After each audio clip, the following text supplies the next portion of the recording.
Hello friends, जागरण जोश .com के इस वीडियो में आप सभी का स्वागत है। मैं हूं सैयद सोबान। आज के इस वीडियो में हम जानेंगे कि आज के करंट अफेयर से क्या कुछ सवाल बनाए जा सकते हैं, उनके सही जवाब क्या होंगे और साथ ही साथ उनसे रिलेटेड कुछ की फैक्ट्स के बारे में भी बात करेंगे। साथ ही साथ इस वीडियो के एंड में आपको एक सवाल देंगे जिसका जवाब आपको हमें कमेंट बॉक्स में लिख कर देना होगा।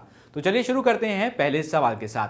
हाल ही में किस देश ने हैनान प्रांत के दक्षिण द्वीप से एक अंतरिक्ष रॉकेट जिसका नाम है द लॉन्ग मार्च 5B को सफलतापूर्वक लॉन्च किया है? इसका सही जवाब है चीन, यानी कि चाइना ने इसको लॉन्च किया है। इसका नाम क्या है? The long March 5B। इसको LM-5B के नाम से भी जाना जा रहा है और वेंचोंग स्पेस लॉन्च सेंटर से इसे लॉन्च किया गया था और ये प्रक्षेपण चीन के महत्वपूर्ण अंतरिक्ष कार्यक्रमों का एक अहम पड़ाव है और वर्ष 2022 तक चीन एक स्थायी अंतरिक्ष स्टेशन का संचालन करने तथा चंद्रमा पर 6 सदस्यों के एक दल को भेजने की योजना बना रहा है और उसके चलते ये एक सफलता मानी जा रही है। और उल्लेखनीय है कि संयुक्त राज्य अमेरिका जो है वो एकमात्र ऐसा देश है जिसने अभी तक सफलतापूर्वक मानव को चंद्रमा पर भेजा हुआ है। यहाँ पर दोस्तों आपको बता देते हैं कि लॉन्ग मार्च 5 जो है उसको एक और नाम जिसे कहते हैं चैंगज़ेंग 5 चैंगज़ेंग 5 के नाम से भी जाना जाता है, साथ ही साथ LM-5B के नाम से जाना जाता है, तो इसको आपको ध्यान में रखना है। और यहाँ पर दोस्तों आपको बता देते हैं कि लॉन्ग मार्च 5 जो है वो पृथ्वी की निचली कक्षा में 25,000 किलोग्राम, साथ ही साथ भूस्थिर स्थानांतरण कक्षा में 14,000 किलोग्राम तक इसको लॉन्च कर सकता है। तो ये थी कुछ जानकारी जो कि LM-5B से रिलेटेड थी। और अब बढ़ते हैं अपने अगले सवाल की तरफ। नागरिक उड्डयन मंत्रालय के तहत कार्यरत नागरिक उड्डयन महानिदेशालय ने हाल ही में किस नामक एक पोर्टल को लॉन्च किया है? इसका सही जवाब है वो है गरुड़। तो यहाँ पर दोस्तों आपको बता दें, तो इसको अंग्रेजी में अगर देखेंगे तो इसको कहते हैं गरुड़। इसका जो फुल फॉर्म है वो यहाँ पर आपको बता देता हूँ, इसको आप ध्यान रखिएगा। इसका फुल फॉर्म है government authorization for relief using drones. तो यहाँ पर दोस्तों आपको बता दें कि गरुड़ का पूर्ण स्वरूप जो है, जैसा कि मैंने आपको बताया, government authorization for relief using drones है। इसको कहते हैं गरुड़।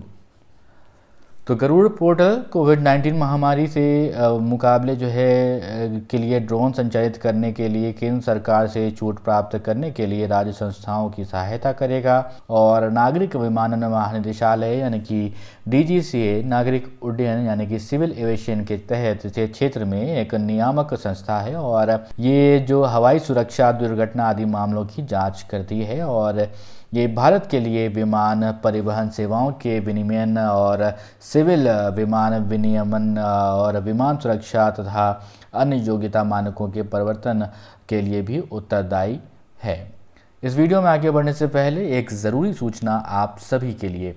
हमारी वेबसाइट जागरणजोश.com पर अगर आप करंट अफेयर्स पढ़ना चाहते हैं तो आपको अपने ब्राउजर में टाइप करना है www.jagranjosh.com, जिसके बाद आपको हमारी वेबसाइट का होम पेज नजर आएगा। इसके बाद आपको करंट अफेयर्स के टैब पर जाना है। ड्रॉप डाउन में आपको मंथ वाइज करंट अफेयर्स मिल जाएंगे, जहां आप मंथ के हिसाब से करंट अफेयर्स पढ़ सकते हैं। जब आप करंट अफेयर्स टैब पर क्लिक करेंगे तो आपको कुछ इस तरह से पेज नजर आएगा। अगर आप कैटेगरी वाइज करंट अफेयर्स पढ़ना चाहते हैं तो आप अपनी पसंद के हिसाब से कोई भी कैटेगरी चूज कर सकते हैं, जिसमें latest, national, international, sports, technology और इकोनॉमी जैसी कैटेगरीज मौजूद हैं। अब बढ़ते हैं अपने अगले सवाल की तरफ। सवाल है कि आंध्र प्रदेश के किस शहर में एक फैक्ट्री में 7 मई 2020 को सुबह गैस रिसाव होने से एक बड़ा हादसा हो गया? इसका जो सही जवाब है वो है विशाखापट्टनम। यहाँ पर दोस्तों आपको बता देते हैं कि LG पॉलीमर्स केमिकल प्लांट जो है विशाखापट्टनम में वहाँ पर ये गैस लीक हुई। करीब रात में 2:30 के आसपास यह गैस का रिसाव हुआ। उसके बाद उस समय उस फैक्ट्री के आसपास बताया जा रहा है करीब 2000 लोग मौजूद थे। और ये फैक्ट्री जो है लॉकडाउन, जो 3 लॉकडाउन है उसमें मिली जो छूट थी उसमें दोबारा इसको शुरू किया गया था। और इसमें यह भी ध्यान रखा गया था कि 33% स्टाफ को एकत्रित करके काम किया जाए। और ये इस घटना को लेकर प्रधानमंत्री नरेंद्र मोदी ने एनडीएमए की आपात बैठक भी बुलाई थी। और बैठक में केंद्रीय गृह मंत्री अमित शाह और राजनाथ सिंह भी मौजूद थे।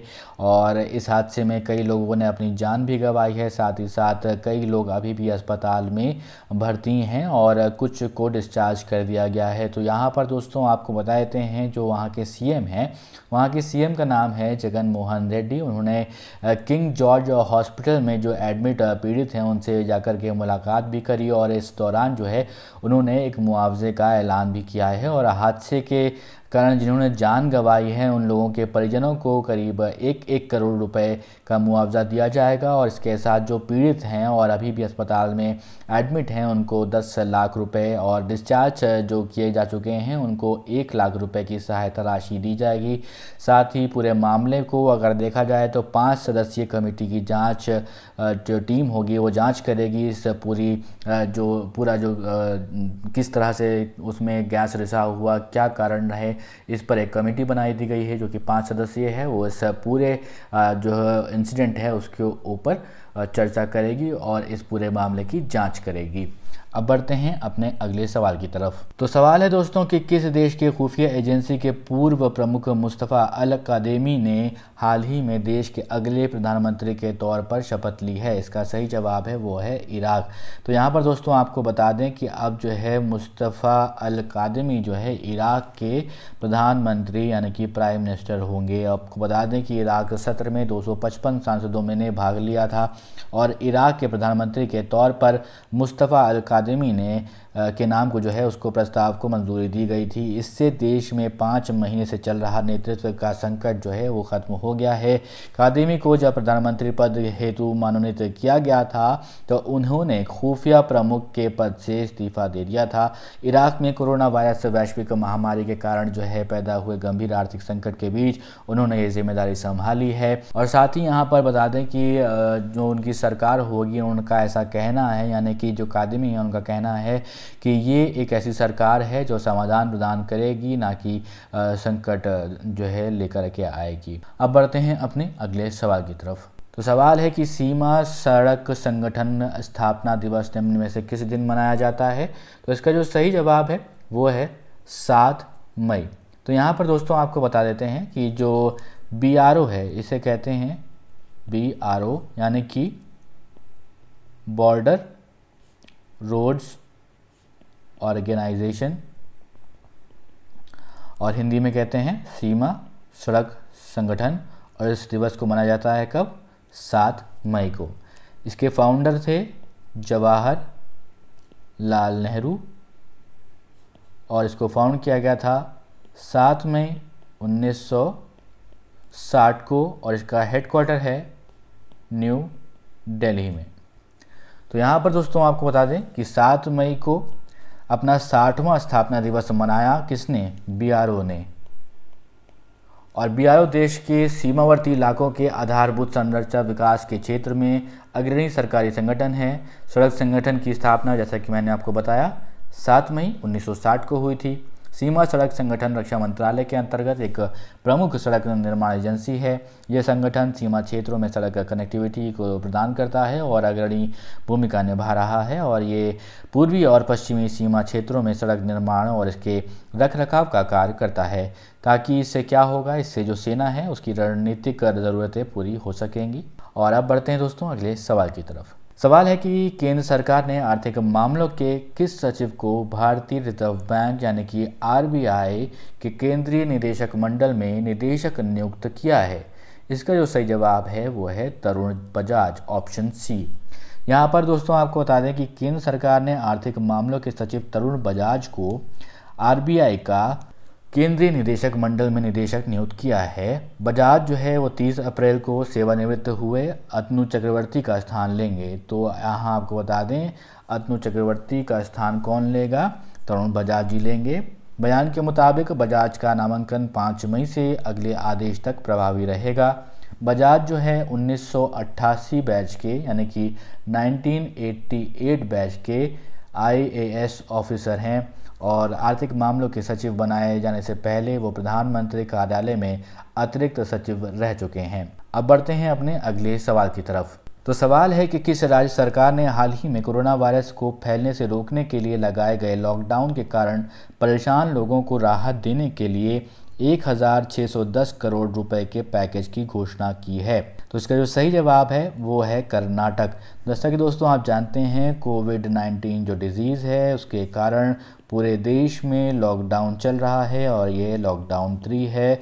2 बार लॉकडाउन को बढ़ा दिया गया है और राज्यों की सरकार और केंद्र सरकार अलग अलग योजनाएं बना रही है जिससे कि जो जनता है उसको कुछ आसानी हो। यहाँ पर दोस्तों आपको बता दें कि पिछले भी वीडियो में हमने बात किया था कि बेरोज़गारी की एक बड़ी समस्या है जो आगे आने वाले दिनों में देखी जाएगी और कल की वीडियो में हमने बात भी की थी कि किस तरह से बेरोज़गारी के जो नंबर्स हैं वो बढ़ते जा रहे हैं। जो डेली वेजर्स हैं, ड्राइवर्स हैं, इलेक्ट्रीशियंस हैं, जो रिक्शा चालक हैं, उनको किस तरह से परेशानी का सामना करना पड़ रहा है उसके लिए अब राज्य सरकारें सामने आ रही हैं। तो कर्नाटक अभी अब सामने आई है और कर्नाटक सरकार ने 1610 करोड़ रुपए के पैकेज की घोषणा की है। अब इसमें होगा क्या वो बात कर लेते हैं। राज्य सरकार ने किसानों, लघु कुटीर एवं माध्यम उपक्रमों में यानी कि MSMEs, हथकरघा और बुनकरों, फूलों की खेती करने वाले, धोबियों, नाइयों, ऑटो और टैक्सी चालकों समेत अन्य को ध्यान में रखते हुए इस राहत पैकेज का ऐलान किया है। कर्नाटक सरकार ने 11% आबकारी उत्पाद शुल्क वृद्धि की घोषणा भी की है जो बजट में घोषित 6% की वृद्धि से अतिरिक्त है। सरकार ने उनकी समस्याओं को समझते हुए फसल के नुकसान के लिए 25,000 रुपये प्रति हेक्टेयर का मुआवजा देने की भी घोषणा करी है। अब दोस्तों वो सवाल जिसका जवाब आपसे हमने पिछले वीडियो में पूछा था, तो सवाल था कि भारतीय नौसेना ने विदेशों में फंसे भारतीयों को वापस लाने के लिए किस ऑपरेशन को लॉन्च किया है? तो इसका सही जवाब है समुद्र सेतु। आप में से बहुत सारे दोस्तों ने इसका सही जवाब दिया है। यहाँ पर दोस्तों आपको बता दें कि समुद्र सेतु भारतीय नौसेना के विदेशी जो फंसे हुए लोग हैं, भारतीय नागरिक हैं, उनको वापस लाने का अपने देश में प्रयास के रूप में एक ऑपरेशन स्टार्ट किया गया है जिसका नाम है समुद्र सेतु।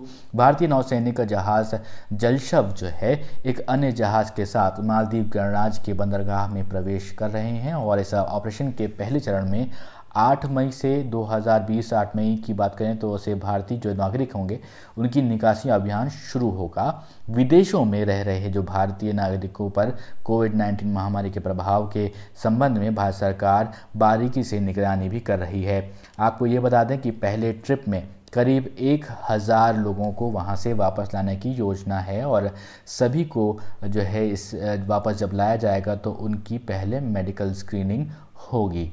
दोस्तों अब एक सवाल आपके लिए जिसका जवाब आपको हमें कमेंट बॉक्स में लिखकर देना होगा। सवाल है कि हाल ही में किस योजना के अंतर्गत 39 करोड़ से अधिक लोगों को 34,800 करोड़ रुपए की वित्तीय सहायता दी गई है? आपके ऑप्शंस हैं प्रधानमंत्री ग्रामीण आवास योजना, प्रधानमंत्री किसान सम्मान निधि योजना, प्रधानमंत्री गरीब कल्याण योजना या फिर प्रधानमंत्री मानधन योजना। आप अपने जवाब हमें कमेंट बॉक्स में लिख कर दीजिए। दोस्तों ये वीडियो आपको पसंद आया हो तो इस वीडियो को लाइक करें, इस वीडियो को शेयर करें अपने दोस्तों के साथ और अभी तक आपने हमारे चैनल को सब्सक्राइब नहीं किया है तो ज़रूर सब्सक्राइब करें और देखते रहें जागरणजोश.com।